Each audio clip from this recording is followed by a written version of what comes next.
Let's practice subtracting decimals. This is really important because the time that you want to be the best at math is when you're handling money. So if we look at this like money, it might help your brain to focus better. Remember, as we always do, we have to stack our numbers before we subtract. Here's the difference though. When you are adding or subtracting decimals, instead of worrying about the ones place so much, I want you to worry about the decimal point. Your decimal points must line up, even all the way down to your answer. So when I write my number, I'm focused around the decimal point. I have a 4 in the ones place, and then a decimal, then an 8 in the tenths place, and a 2 in the hundredths place, minus a 3 in the ones place, a 0 in the tenths place, and a 6 in the hundredths place.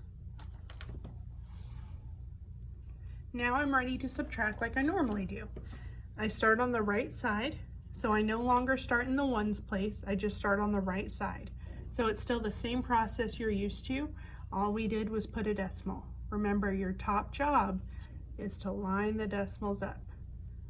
If you want to put your dollar sign there, you can.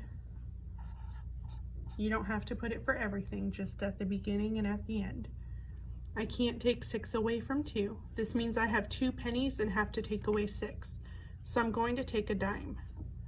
I'm trading one of my dimes, so now I have 7 dimes, and I traded 1 dime for 10 pennies. So now instead of 2 pennies, I have 12 pennies.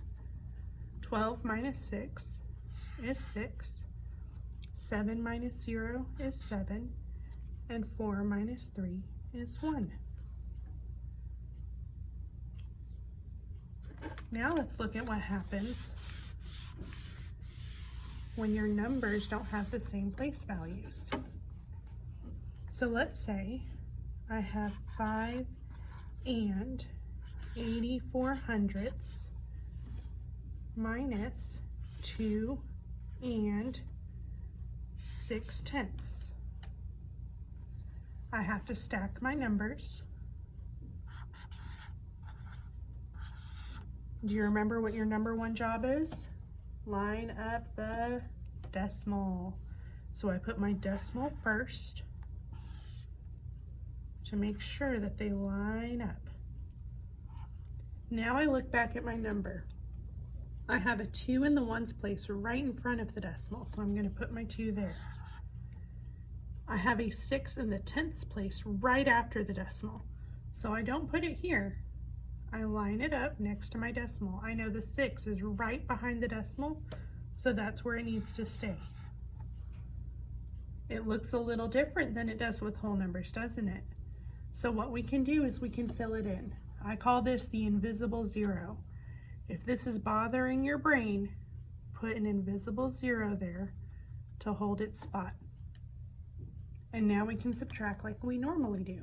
4 minus 0 is 4.